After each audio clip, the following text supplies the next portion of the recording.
Assalamualaikum warahmatullahi wabarakatuh. Sahabat dakwah, pada ahad subuh pagi ini forum komunikasi masjid dan musola yaitu bergilir kepada Masjid Al-Amin Dusun 9 Pasar Macan. Semua ini umat Islam yang ada di Kota Limbaru, Sukamaju dan Milcerip Sunggal semua berkumpul di Masjid Al-Amin ini yaitu dalam biasa yaitu ahad subuh ataupun tausiah biasa dilaksanakan pada subuh ini. Semoga apa yang nanti disampaikan oleh Ustadz Pandi semoga bisa diambil sebagai pelajaran untuk kita amalkan dalam kehidupan sehari-hari. Maka ini setelah berlangsung yaitu tausiah yang sedang dibicarakan oleh Ustadz Pandi. Insya Allah semua mendengarkannya.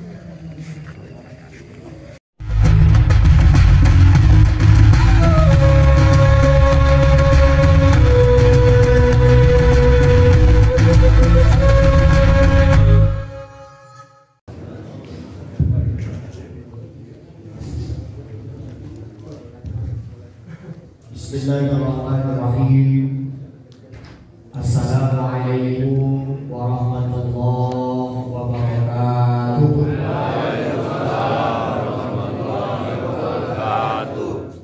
Innal hamdalillah wassalatu wassalamu ala Rasulillah wa ala alihi wa ashabihi wa mawala. Wallahu ta'ala fil Qur'anil Karim. A'udzu billahi minasyaitonir rajim. Bismillahirrahmanirrahim.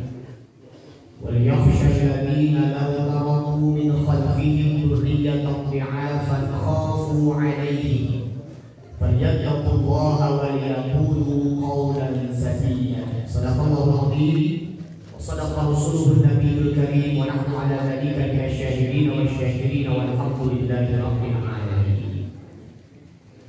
Yang terhormat Bapak Sugeng Suheri selaku Kepala Desa Semenjiri, terhormat Mukarram Ustaz Ahmad Eko Saputra SPDI selaku Ketua FKSMM, hadir juga di tengah-tengah kita Mukarram Ustadzuna Ustaz Ahmad Basori selaku Ketua IKMDS, kemudian pihak Badan Kemakmuran Masjid Al-Amin yang tadi sudah sama-sama kita dengarkan memiliki niat dan hajat akan memperluas area masjidnya, akan membeli tanah yang ada di sebelah kiri masjid.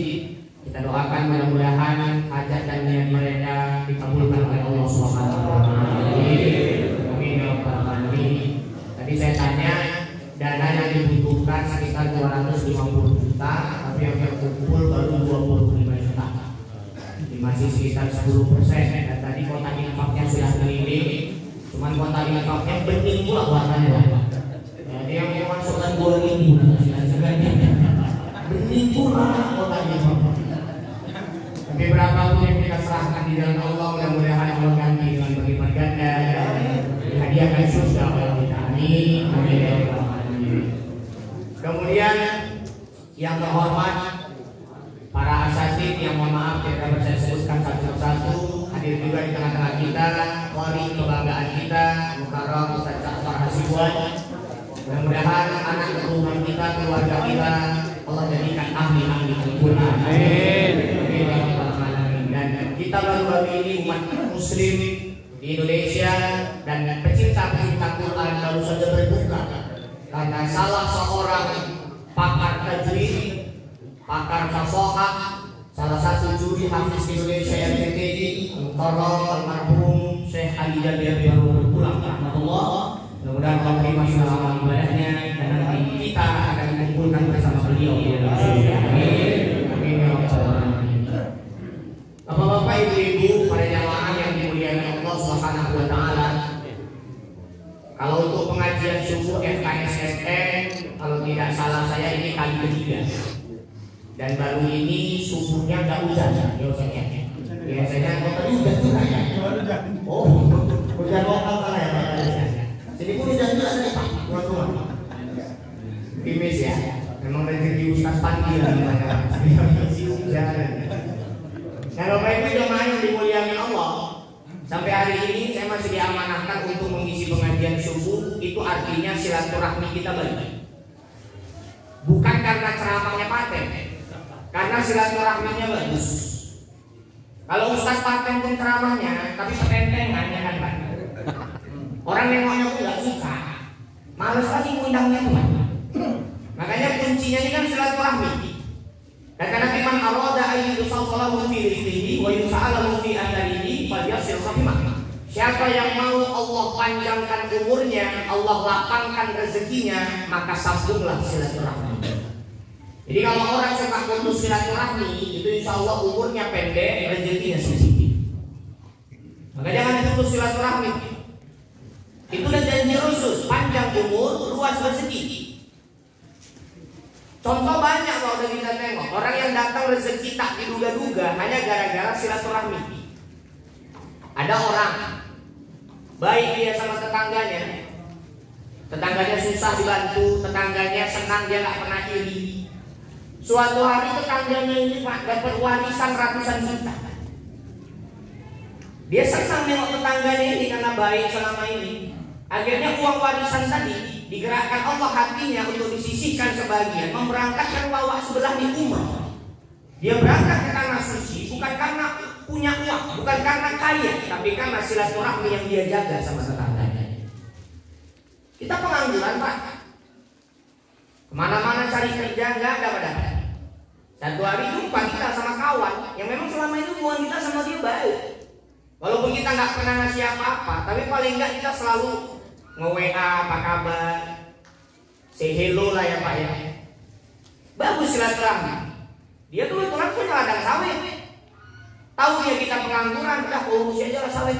Udah janji Rasul, datang rezeki karena bagus silaturahmi. Panjang juga umur Pak kalau silaturahmi ini bagus. Contoh, saya naik mobil nih Pak. Di tengah jalan saya nabrak orang, meninggal nih orang. Kebetulan meninggal dia, saya tabrak dia karena saya ugal-ugalan naiknya di. Kebetulan tak ngejar-ngejar acara, buru-buru. Warga ngumpul. Karena saya nabrak sebab ugal-ugalan, saya pun dipukuli Pak sama warga. Lewat Ustaz Hendro. Kebetulan saya sama Ustaz Hendro bagus-bagus aja selama ini. Silaturahmi pun bagus ya kan. Lewat Ustaz Hendro, ya apa itu orangnya rame? Dia mau, Pak jangan Pak jangan Pak. Ustaz Pandi Pak, selalu siap-siap Ustaz kok cicilannya mobil Bapak belum rawat tapi masih panjang umur. Karena bagus silaturahmi. Tapi coba sama Ustaz Hendro misalnya nggak bagus silaturahmi. Misalnya pernah saya buka aib Ustaz Hendro sama siapa dan beliau tahu, rusaklah silaturahmi. Dipukuli orang, lewat Ustaz Hendro. Apa yang rame-rame itu? Mengkawinnya mampus Jadi memang udah janji Rasul, silaturahmi itu manjangkan umur, melapangkan rezeki. Ustaz ini diundang terus rezeki juga. Maka Bapak Ibu jamaah yang baik kepada keluarga terdekat kita maupun kepada keluarga yang ada di sekitar kita. Bapak Ibu jemaah yang dimuliakan Allah, saya tadi membacakan satu ayat surah An-Nisa ayat 9. وَلْيَخْشَى الَّذِينَ لَوْ تَرَكُوا مِنْ خَلْفِهِمْ ذُرِّيَّةً ضِعَافًا خَافُوا عَلَيْهِمْ. Kata Allah kepada para orang tua, hendaklah takut kepada Allah, wahai para orang tua. Seandainya kalian nanti meninggal dunia dan kalian tinggalkan anak-anak kalian dalam keadaan yang lemah. Kata para mufassir, lemah yang dimaksud ini ada beberapa hal. Lemah ekonomi, lemah akidah, lemah fisik, dan lain sebagainya. Bapak Ibu, saya rasa semua sepakat bahwa setiap orang yang berumah tangga pasti salah satu cita-citanya pengen punya anak. Betul? Siapapun menikah pasti pengen punya anak. Bahkan orang yang udah menikah bertahun-tahun belum Allah kasih anak, hatinya gelisah. Sampai apapun yang disuruh orang dibuat demi punya anak. Bahkan dulu Siti Sarah, istri pertamanya Nabi Ibrahim, dia bahkan izinkan suaminya menikah lagi demi punya anak. Karena anak ini pelanjut sejarah, penerus cerita. Apa lu dibuat demi punya anak? Waktu itu gitu, Siti Sarah nggak punya anak, puluhan tahun nikah. Suruhnya suaminya nikah lagi, Nabi Ibrahim. Bang, abang kan Nabi bang, butuh keturunan. Aku bertahun-tahun jadi istri abang tak kasih anak. Udah aku dari itu bang, silahkan abang nikahi wanita lain. Apa kata Nabi Ibrahim? Tidak. Bang, nikahi wanita lain bang. Tidak. Bang, nikahi wanita lain. Tidak. Ditolak sama Nabi Ibrahim. Walaupun akhirnya menikah juga dengan Siti Hajar atas perintah Allah. Nabi Ibrahim, ibu jangan terlalu nekat, awali lagi ibu. Mungkin lagi ibu kalau ditawari jawabannya macam Nabi Ibrahim juga, ibu jangan suzon. Bang, nikahi wanita lain bang, oh tidak. Nikahi wanita lain bang, oh tidak, akan abang tunda-tunda ini.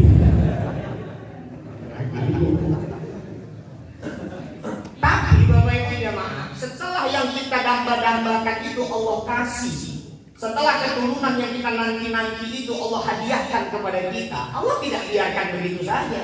Allah kasih tanggung jawab. Takutlah para orang tua, kalau nanti kamu meninggal, anaknya kamu tinggalkan dalam keadaan yang lemah. Jadi pertanggungjawaban terhadap anak kepada Allah nanti di akhirat ini besar. Maka kalau kata Nabi, orang miskin masuk surga 500 tahun lebih cepat daripada orang kaya, maka bisa jadi orang yang tidak punya anak, dia akan masuk surga lebih dulu daripada orang yang punya anak. Kenapa? Dia butuh waktu untuk mempertanggungjawabkan anaknya di hadapan Allah. Makanya bapak-bapak, mungkin ada yang sudah lama berumah tangga, tapi belum Allah anugerahkan keturunan, jangan kecewa, jangan ngeluh. Jangan bapak berburuk sangka kepada Allah. Berarti Allah ingin memudahkan urusan bapak di akhirat. Kita yang punya anak kita ngelim, narkoba, zina, bagaimana mempertanggungjawabkannya di hadapan Allah? Nah, maka anak-anak ini digambar-gambarkan, dinanti-nanti, diminta dalam setiap sholat. Tapi setelah diberikan, pertanggungjawabannya luar biasa di sana. Maka hari ini saya ingin mengajak kita semua Bapak Ibu, ayo kita belajar dari Luqman. Bapak Ibu nanti buka surah Luqman dalam Al-Quran. Luqman ini bukan nabi, bukan rasul, walaupun ada juga ulama yang mengatakan beliau ini nabi. Tapi namanya diabadikan Allah dalam Al-Quran. Salah satu kehebatan Luqman yang Allah abadikan dalam Al-Quran adalah teladan sebagai orang tua. Nanti kita baca surah Luqman ayat 13 sampai 18. Di situ ada beberapa pesan Luqman kepada anaknya yang harus menjadi pesan kita kepada anak-anak kita. Apa aja pesan Luqman? Yang pertama, ya bunayya la tusyrik billah. Wahai anakku, janganlah kamu menyekutukan Allah. Ini pendidikan tauhid, pendidikan pertama yang harus kita berikan kepada anak. Makanya anak lahir Pak langsung diazankan, diiqamahkan. Karena dalam azan ada kalimat tauhid. Asyhadu an la ilaha illallah wa asyhadu anna Muhammadar Rasulullah. Nah, nanti pokoknya jangan menyembah kecuali kepada Allah, jangan minta tolong kecuali kepada Allah. Pendidikan pertama kepada anak. Cuman bapak-bapak, ibu-ibu, sekarang ini banyak juga orang tua yang anaknya dari kecil udah diajarkan syirik. Anak dari bayi pagi-pagi jimat. ya kan? Nanti anak nangis saja nggak berhenti. Di sebelahnya ditaruh Quran, bukan baca Quran mamanya di sebelah. Quran ditaruh dijadikan jimat, ngomor mamanya. Ditaruhnya Quran dijadikan jimat, diajarkan syirik sejak dari sini. Bahkan bagi beberapa suku Pak, ada beberapa tradisi yang menurut saya bertentangan dengan Islam. Contoh, saya waktu itu pernah anak saya bilang gini Pak, lagi ada nenek makciknya ayah saya. Saya bilang gini ke anak saya masih umur 3-4 bulan. Iya anak cantik, anak ayah cantik. Kata nenek jangan bilang cantik, nanti anakmu jelek. Ini nyeleneh. Dan ini bertentangan dengan Islam. Kata Nabi al-kalamu doa, perkataan itu doa. Dari mana jawabannya anak dibilang cantik besarnya jadi jelek? Jadi gue bilang, nek berarti kalau anakku biar pintar besarnya anak PAUD, anak bodoh, besarnya pintar, ya kan? Ini bertentangan dengan agama. Dibuang jauh-jauh nih Pak, tradisi-tradisi seperti ini. Nah, Bapak Ibu jamaah yang dimuliakan Allah, anak dari kecil sudah diajarkan pendidikan tauhid. Nanti dia ada masalah, jangan sampai dia lari kepada selain Allah. Kadang ada orang Pak, dia pengen kaya, pengen punya rumah gedong, tapi minta sama kuntilanak yang tinggal di pohon. Karena aneh Pak, dia pengen rumah gedong, tapi minta sama kuntilanak yang tinggalnya di pohon. Kuntilanaknya kalau bisa ngomong, kalau bisa dia buat rumah sendiri ya, ngapain kasih nama tahu aku ada tinggal di pohon. Minta sama sesuatu yang tidak punya kuasa atas itu. Allah ala kulli syai'in qadir. Allah yang punya kuasa atas segalanya. Makanya anak dari kecil diajarkan pendidikan tauhid. Dan Bapak Ibu, kalau punya anak soleh, pengen punya anak soleh, pengen punya anak solehah, itu dimulai sejak anak itu belum dibuat. Ya mohon maaf ya. Langkah-langkahnya dimulai sejak anak itu belum dibuat. Yang pertama, kalau pengen punya anak soleh, buatnya pakai bismillah. Karena kata Imam Ghazali, iblis itu ada dua macam. Ada iblis yang menggoda orang Islam, ada iblis yang menggoda orang kafir. Iblis yang menggoda orang Islam badannya kurus. Ada Imam Ghazali. Iblis yang menggoda orang kafir badannya gendut. Gisong seng lemu sudah tersinggung Pak ya. Iblis yang menggoda orang Islam kurus, yang menggoda orang kafir gendut. Suatu hari iblis gendut ini nanya sama iblis kurus, kenapa badanmu kurus kan? Macam mana aku nggak kurus? Aku ditugaskan menggoda orang Islam. Orang Islam mau makan baca bismillah. Makanan kalau udah kena bismillah sama aku jadi racun. Aku nggak bisa makan itu. Ternyata aku nggak ikut makan, kurus lah. Orang Islam tidur di spring bed yang empuk, baca bismillah. Aku gatel tidur di situ kalau udah kena bismillah. Ya aku tidur di semen, masuk angin lah, dikuyurin semuanya. Orang Islam kalau berhubungan suami istri baca bismillah. Ya aku nggak bisa ngomong-ngomongin.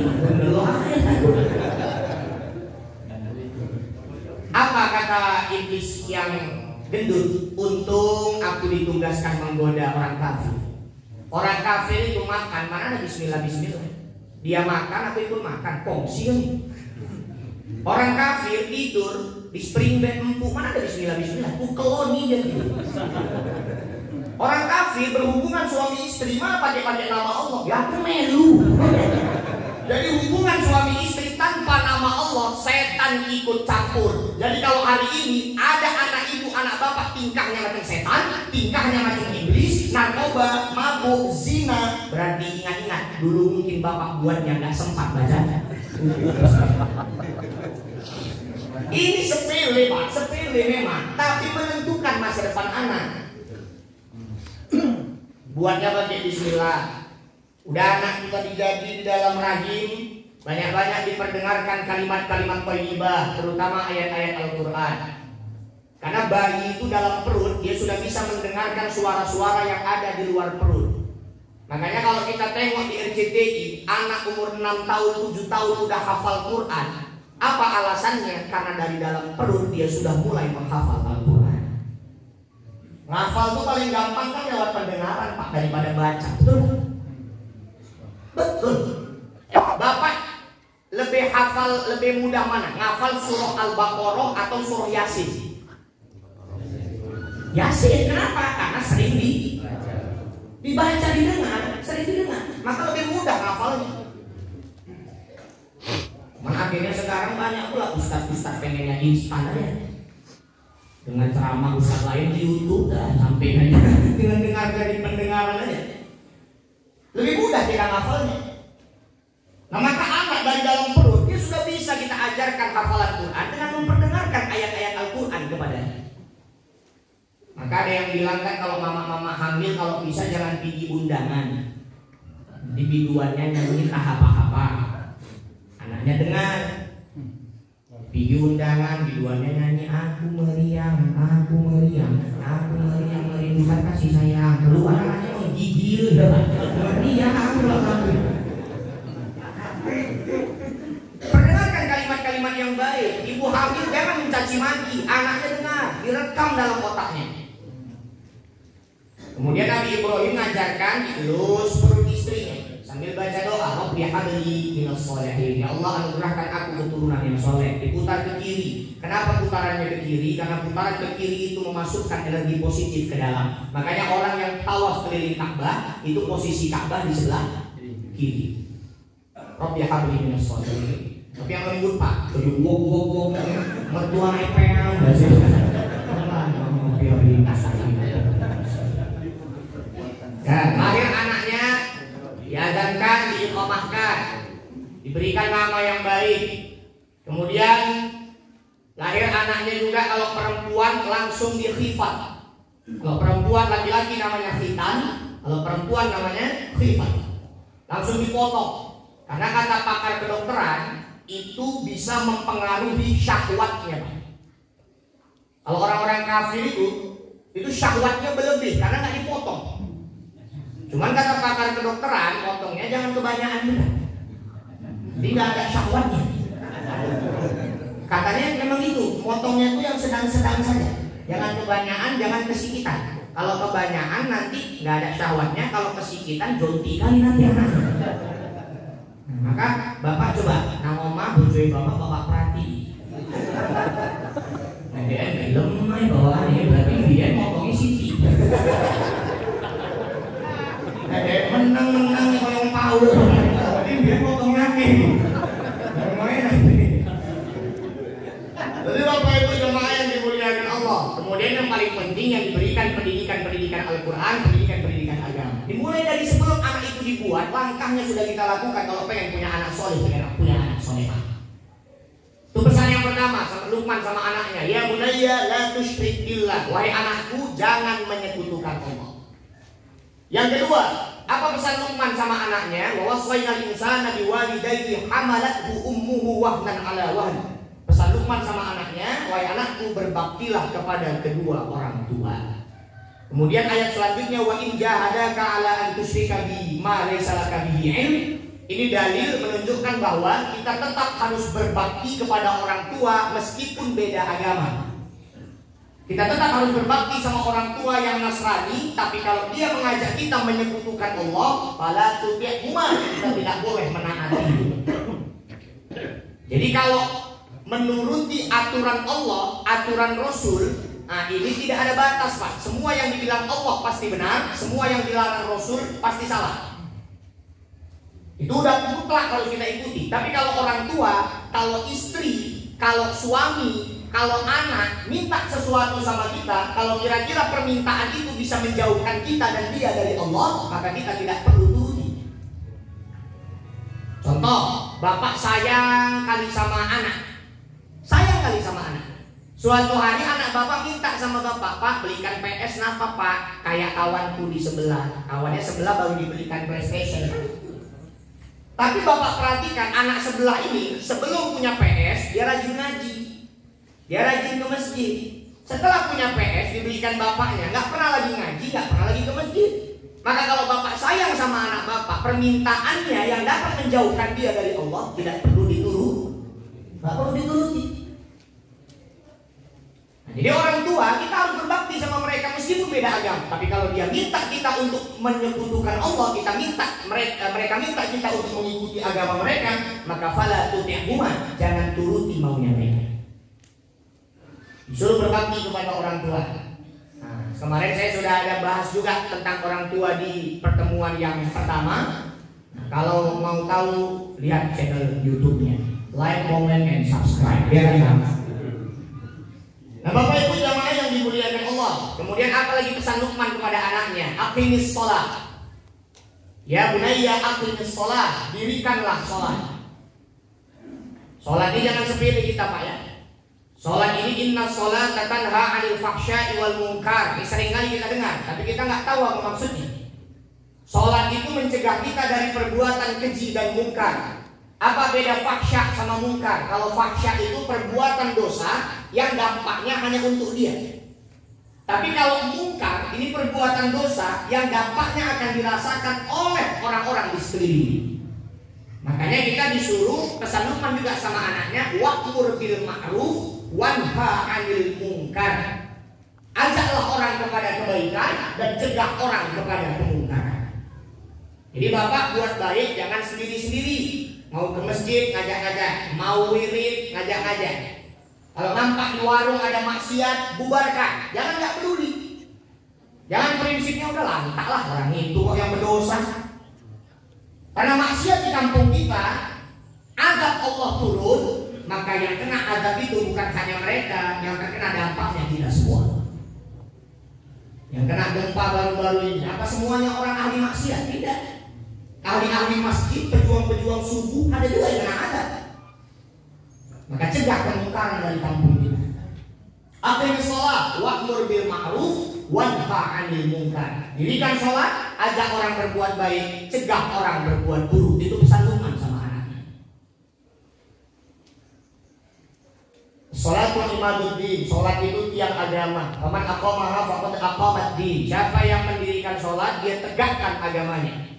Faman tarakaha faqad hadad-din. Siapa yang meninggalkan sholat berarti dihancurkannya agamanya. Jadi kalau ada orang meninggalkan sholat, dia ngaku Islam, sebenarnya dia bukan Islam, karena dia mau menghancurkan Islam itu sendiri. Orang yang meninggalkan sholat, dia menghancurkan Islam. Jadi kalau orang yang sengaja meninggalkan sholat, nggak usah ngaku-ngaku Islam. Man taraka sholata muta'ammidan faqad kafara biha. Siapa yang meninggalkan sholat dengan sengaja, dia kafir yang nyata, kata Nabi. Karena pembeda antara kita dengan orang kafir adalah sholat. Maka anak Pak, umur 7 tahun udah disuruh sholat. Umur 10 tahun gak mau sholat dipukul. Tapi pukulnya pukul pendidikan, bukan pukul penyiksaan. Tapi hari ini Pak, ajaran-ajaran Islam ini agak terbatasi dengan undang-undang yang sepertinya tidak berpihak kepada ajaran Islam. Contoh, sekarang pesantren-pesantren pun Pak, banyak yang kualitasnya menurun gara-gara undang-undang kekerasan. Kita nggak bisa pungkiri, selama ini banyak santri-santri, alumni-alumni pesantren berhasil Pak, sukses-sukses, pintar-pintar, karena waktu itu dia dididik dengan pukulan. Tapi pukulannya pukulan pendidikan. Sekarang Pak, dicubit sikit santri itu, bukan hanya santri, di sekolah-sekolah umum pun gitu. Dicubit sikit aja, dijewer sikit aja, ngadu mamanya datang ke sekolah bawa polisi. Ini mama goblok. Dia nggak mau anaknya dididik dengan cara sekolah. Harusnya kalau dia sudah masukkan anaknya ke pesantren, dia harus serahkan pesantren mendidik dengan cara pesantren. Kalau dulu masa saya di Darul Arafah masih sempat juga saya merasakan yang tali pinggang, yang pulpen Pak, pulpen pilot itu dijepit di 2 jari, diputar sama orang itu masih kami rasakan. Tapi sekarang anak-anaknya manja-manja, mengkek-mengkek, disenggol sedikit, ngadu orang tuanya datang bawa polisi. Bapak tahu nggak? Ketika bapak datang bawa polisi menuntut guru yang telah menghukum anak bapak, tahu nggak apa kata gurunya besok? Kata gurunya, ya udah, anaknya biar aja suka hati mau ngapain, nggak kami pedulikan lagi. Orang tuanya pun nggak terima anaknya dididik. Betul nggak? Akhirnya besok-besok anak bapak udah nggak diperhatikan lagi sama ustaz-ustaznya. Salah dibiarkan aja. Akhirnya dampaknya juga kembali kepada orang tuanya. Istri saya pak, istri saya ngajar PAUD di perkebunan. Waktu itu istri saya pernah dimaki-maki sama wali murid. Gara-gara istri saya ini marahi anaknya. Kenapa anaknya dimarahi? Gara-gara anaknya nggak sholat, kawan-kawannya yang lain pada sholat. Pulang dia ngadu ke orang tuanya datang ke sekolah maki-maki gurunya. Ini orang tua nggak beres nih. Anaknya dimarahi bukan nggak ada salah, karena nggak sholat.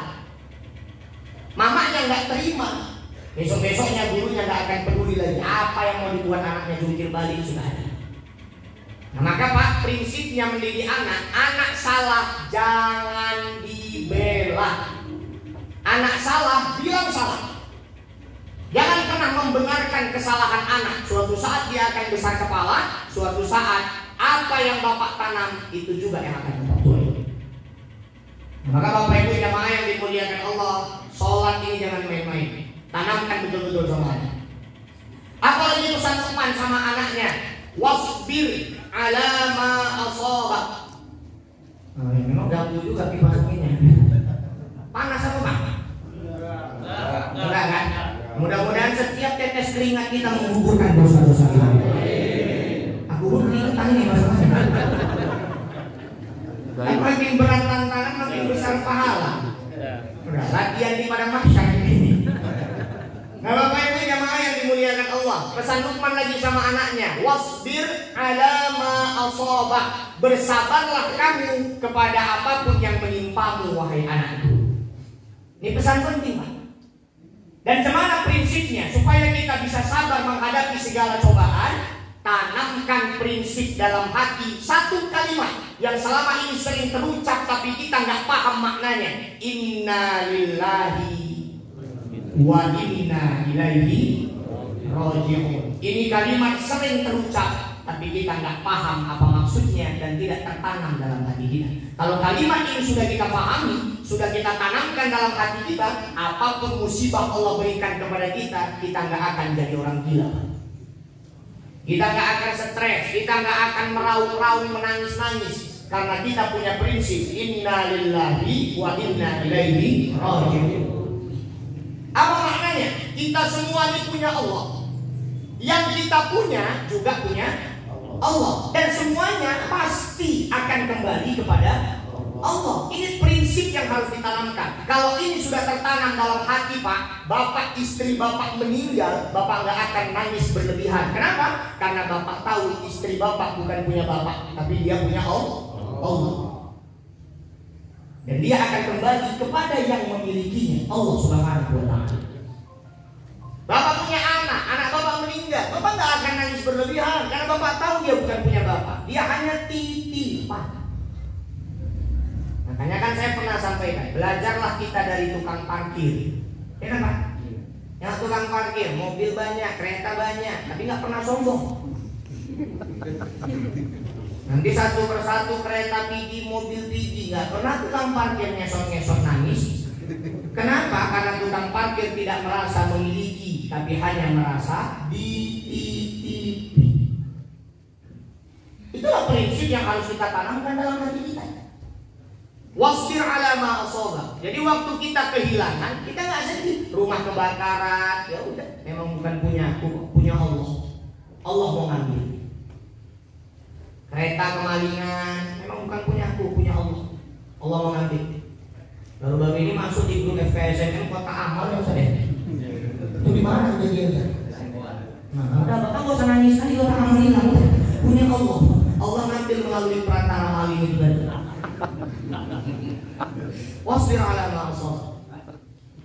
Dan ingat Pak, ada satu prinsip lagi yang harus kita tanamkan. Asa an takrahu syai'an wa huwa khairul lakum. Wa asa an tuhibbu syai'an wa huwa syarrul lakum. Segala sesuatu yang kita cintai bisa jadi belakangan baru kita sadar, rupanya itu buruk untuk kita. Dan sesuatu yang kita benci bisa jadi belakangan kita baru sadar, rupanya itu pula yang terbaik untuk kita. Saya dulu kelas 2 MTS di Darul Arafah, nangis-nangis ibu saya minta keluar sama mama saya. Benci kali saya di pesantren. Akhirnya karena mama saya nangis, nggak sanggup saya nengok air mata mama saya, Pak. Saya tahan-tahankan lah sampai tamat. Rupanya itu pula yang terbaik untuk saya. Belum tentu saya bisa kayak gini kalau nggak tamat di pesantren ini. Walaupun nggak semua yang tamat pesantren bisa jadi ustaz ceramah-ceramah, lain-lain kemampuannya. Yang kita benci hari ini bisa jadi yang terbaik untuk kita yang akan datang. Yang kita senangi hari ini bisa jadi buruk untuk kita yang akan datang. Hikmah itu datang belakangan. Inna ma'al usri yusra. Sesungguhnya setelah kesulitan ada kemudahan. Nah, ini masa-masa corona ya kan Pak. Semua orang kesulitan. Tapi yakinlah pasti ada hikmahnya. Allah sediakan hikmah. Allah adakan pelangi setelah hujan. Dulu pernah kejadian kan Pak.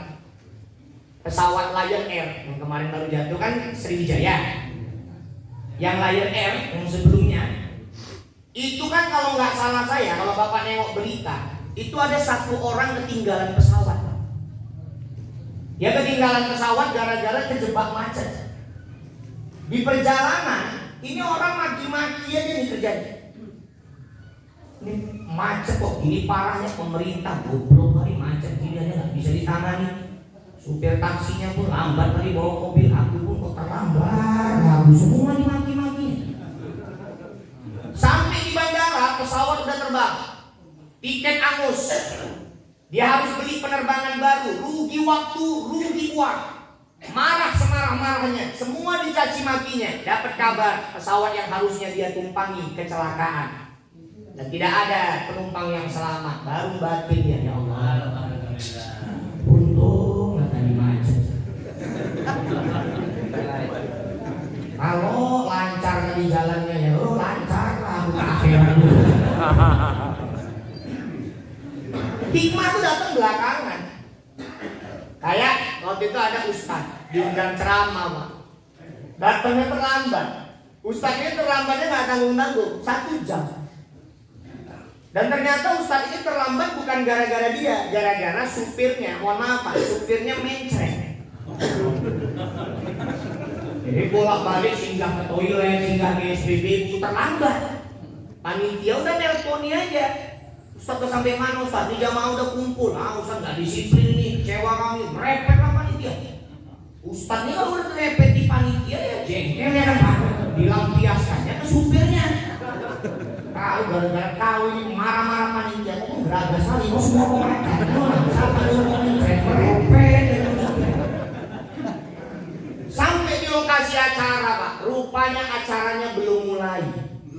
Kenapa belum mulai? Bukan gara-gara nunggu Ustaz. Ustaz udah terlambat 1 jam. Lain sama kau kan selalu tepat waktu kan. Ini memang udah terlambat 1 jam. Tapi acara belum mulai. Kenapa? Ternyata baru terjadi kecelakaan beruntun. 5 mobil babak belur tepat di depan lokasi acara ini. Dan kecelakaan itu terjadi 1 jam sebelum Ustaz itu sampai. Sebaik nengok kecelakaan itu apa membantu Ustaz? Ya Allah, kalau aku datang tepat waktu, mungkin salah satu dari 5 mobil yang nemu itu yang mobilku. Langsung didatanginya supirnya, dirangkulnya Pak Untung, komentar. Enggak sia-sia. Besok mencret lah. Betapa mencret saja Pak bisa membawa hikmah. Luar biasa ini. Makanya kita apapun yang kita dapat hari ini jangan pernah ngeluh Pak. Itu sudah yang terbaik dari Allah. Kita kadang-kadang sok tahu. Kita kadang-kadang merasa apa yang kita minta itu udah yang terbaik untuk kita. Padahal yang terbaik menurut kita belum tentu terbaik di mata Allah. Makanya kalau nggak mau buruk sangka sama Allah, satu kuncinya Pak, jangan pernah doa sebut merek. Jangan doa sebut merek kalau Bapak nggak mau kecewa, kalau Bapak nggak mau suudzon kepada Allah. Cemana doa sebut merek? Ya Allah, anakku bentar lagi tamat SMA, luluskanlah anakku kuliah di USU, sebut merek. Nanti ketika anak Bapak lulusnya di Pancabudi, maka Bapak akan mengeluh kepada Allah. Aku capek tahajud duha, minta lulusnya USU, dapatnya Pancabudi. Tapi kalau Bapak doa, ya Allah, berikanlah kampus yang terbaik untuk anakku menimba ilmu. Dimanapun lulus, Bapak akan bersyukur kepada Allah dan yakin itu sudah yang terbaik dari Allah. Doa jangan sebut merek, Pak. Ya Allah, nanti aku pesta janganlah hujan. Sebut mereknya, Pak. Kalau Bapak minta nggak hujan untuk pesta, tujuannya apa? Supaya ramai yang datang. Tujuan utamanya supaya balik modal.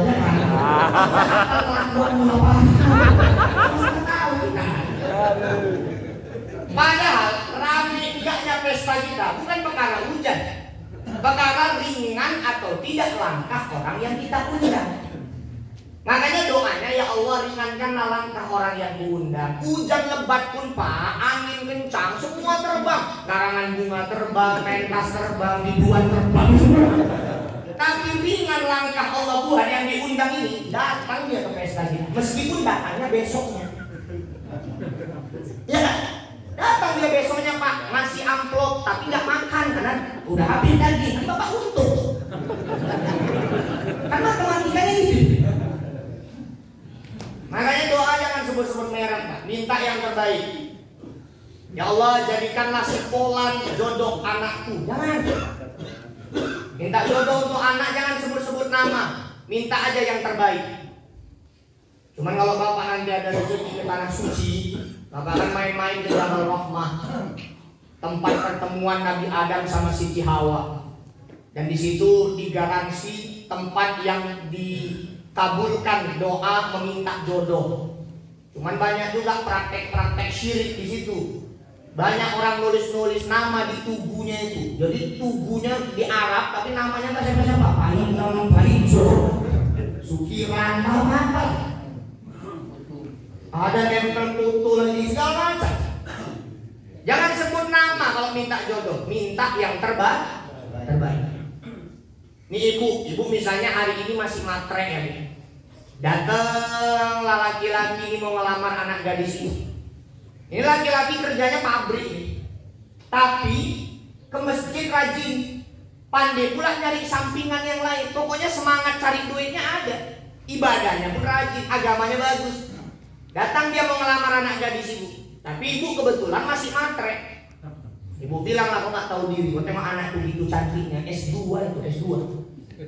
Kau pula kerja pabrik mau ngelamar, nggak tahu malu kau. Pulang kau, diusir. Besoknya datang anak lajang bawa mobil mewah. Memang dari orang tuanya udah kaya. Mau ngelamar anak gadis ibu, langsung ibu terima. Karena memang ibu waktu itu orientasinya masih harta. Waktu itu ibu senang. Sampai acara pernikahan senang bahagia ini. Tapi kelang beberapa tahun, kadang beberapa bulan aja, tiap hari anak ibu datang ke rumah ibu nangis-nangis curhat. Aku disakiti aja, Pak. Aku diselingkuhi aja, Pak. Laki-laki ibu kalau megang duit banyak-banyak payah. Kasih tahu aja ibu. Laki-laki itu kalau megang duit banyak payah, Bu. Gak usah kasih laki ibu megang duit banyak-banyak. Hartanya kuasa ibu. Racuni minumannya.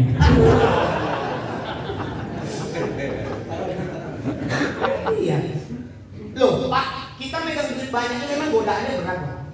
Contoh, misalnya nih ya, Bapak baru pulang kerja dan Bapak baru gajian. Kebetulan rute perjalanan Bapak pulang kerja itu Bapak melewati Iskandar Muda. Misalnya ini, Bapak jangan suzon sama Ustaz Pak ya. Bapak melewati Iskandar Muda atau Bapak melewati daerah dekat Raudhatul Hasanah sana pesantren. Nah, daerah situ lah. Kok tahu ya Pak? Dengar aja nih. Bapak melewati itu. Nah, Bapak baru gajian, Bapak hitung gaji Bapak. Ini untuk belanja, ini untuk sekolah anak, ini untuk angsuran gorden, ini untuk ini sisa. Masih ada sisa. Uang sisanya yang dimanfaatkan iblis untuk menggoda Bapak, akhirnya terjadi perzinahan. Betul nggak? Kalau nggak kuat iman Pak, laki-laki pegang duit banyak, payah memang.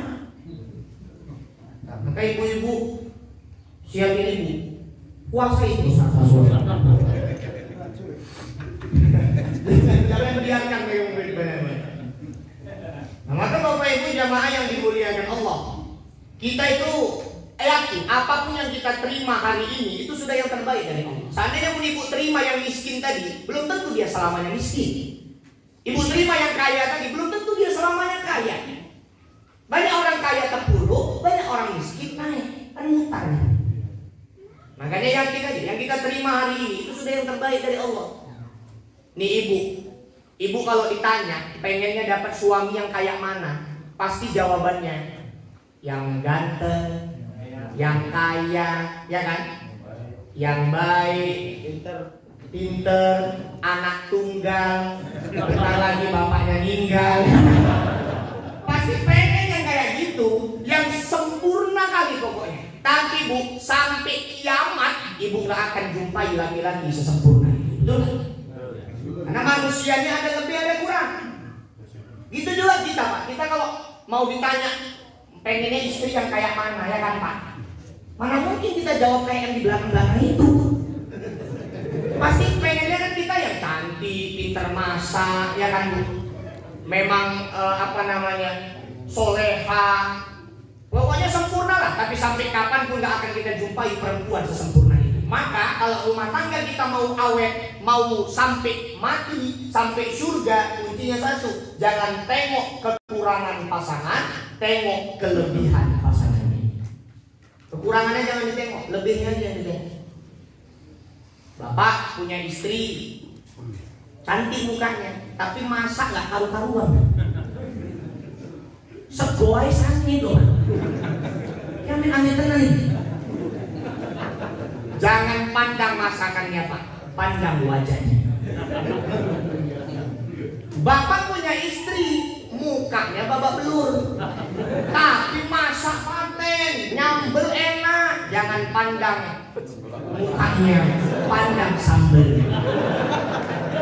Nggak suatu hari bapak bilang sama istri, "Dek, ternyata sambelmu lebih cantik dari muka."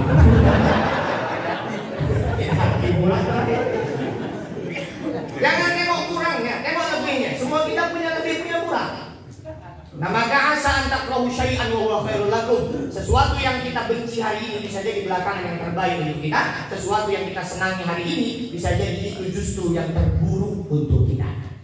Jadi itu pesan Luqman sama anaknya, wasbir ala ma asabak, bersabarlah kepada apapun yang Allah timpakan kepadamu. Apalagi pesan Luqman sama anaknya Pak.